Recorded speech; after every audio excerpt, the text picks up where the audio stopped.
Sean Diddy Combs walked back into his jail unit after a high-profile trial and got a standing ovation. Inmates clapped, cheered, and one reportedly shouted, "You beat the feds." But here's what they didn't say. Diddy may have dodged the most explosive charges, racketeering and sex trafficking, but he was still convicted of transporting women across state lines for prostitution. And despite the courtroom celebration, he's not walking out anytime soon. No bail, no early release. Just a brewing storm of lawsuits, a back-and-forth sentencing battle, and disturbing new allegations that make his courtroom victory feel more like a pause than a win. The legal chaos surrounding Diddy didn't end with the verdict. It only got messier. First, the judge set his sentencing for October 3rd. Then, both sides pushed to move it up to September 22nd.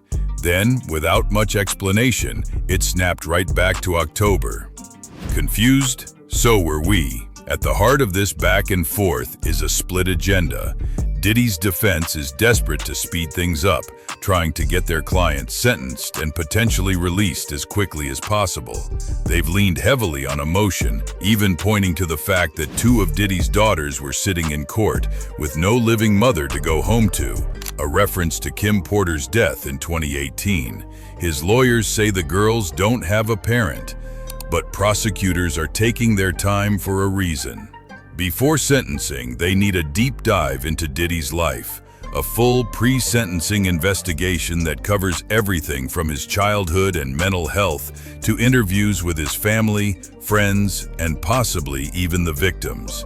And while the defense is angling for a sentence as short as 21 months, prosecutors made it clear they're thinking bigger, up to 63 months behind bars. That's over 5 years. Technically, the max sentence could hit 20 years if the judge wanted to stack both convictions, but almost no one expects that. Still, don't count on Diddy getting time served and walking out.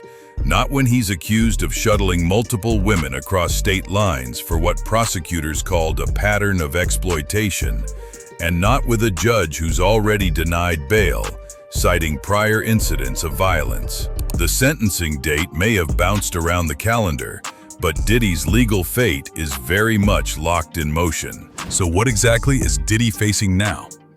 The official range floated by prosecutors is 51 to 63 months. That's roughly 4 to 5 years in federal prison.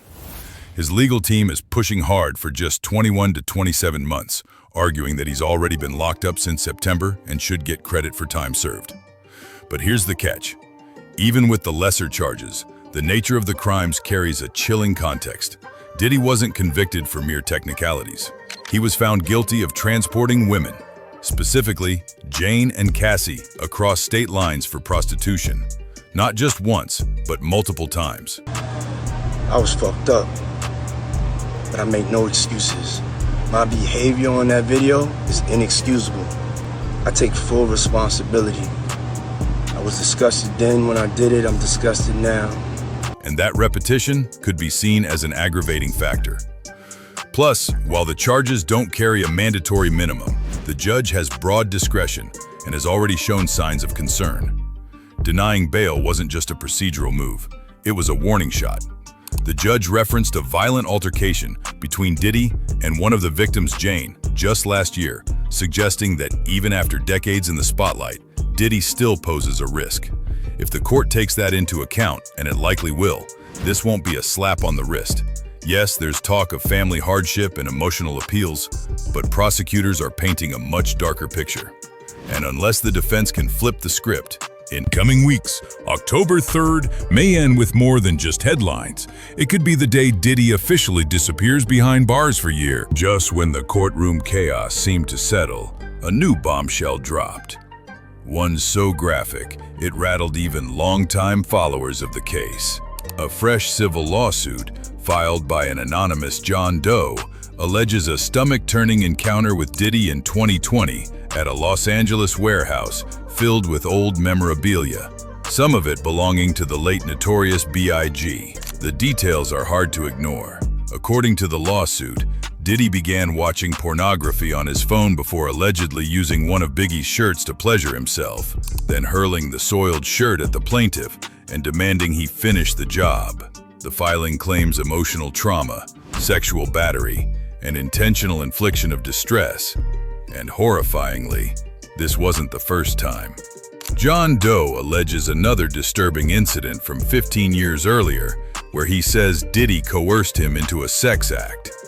It's grotesque, it's explosive, and it fits a growing and deeply troubling pattern.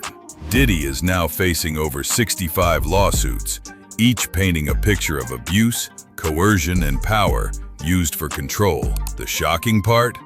Many of these claims never made it into the criminal case. This new lawsuit, with its male victim and explicit accusations, veers into territory the public hasn't yet fully processed.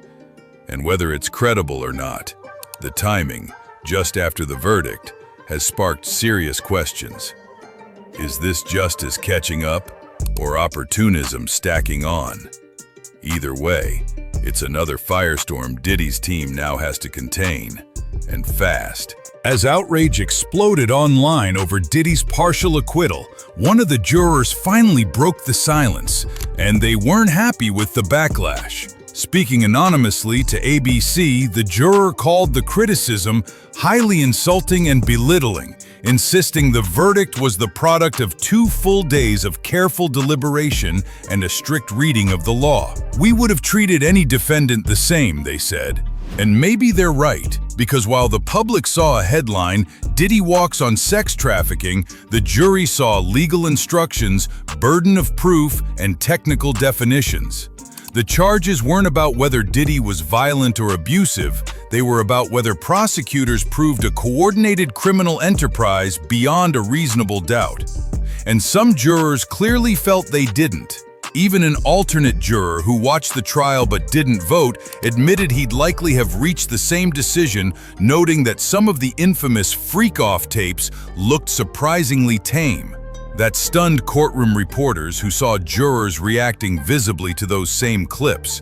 But it speaks to something deeper, not just a gap between law and emotion, but a real disconnect between what jurors see behind closed doors and what the public sees through headlines. One thing's clear, this wasn't an open and shut case. It was a razor's edge verdict delivered by a panel of ordinary people wrestling with extraordinary claims. And now, their decision is under the same microscope as Diddy himself.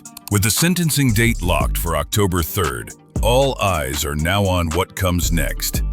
But this isn't just about prison time.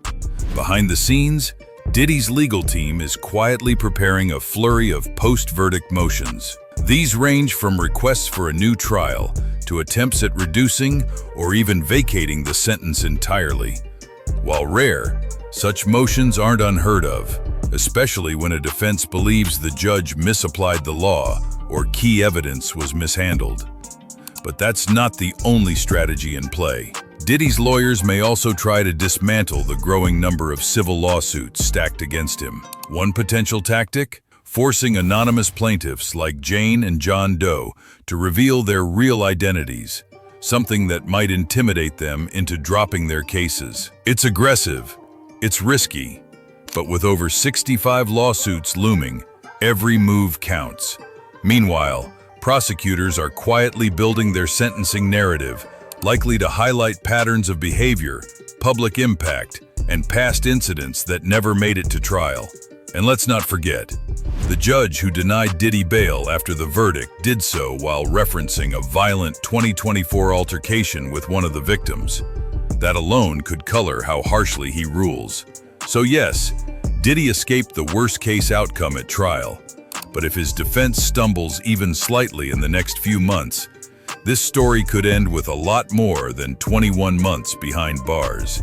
It could end with the mogul permanently dethroned. So maybe that standing ovation wasn't really for Diddy, it was for the illusion of beating the system. In a place like MDC per Brooklyn, any inmate who walks away from federal sex trafficking charges is seen as untouchable.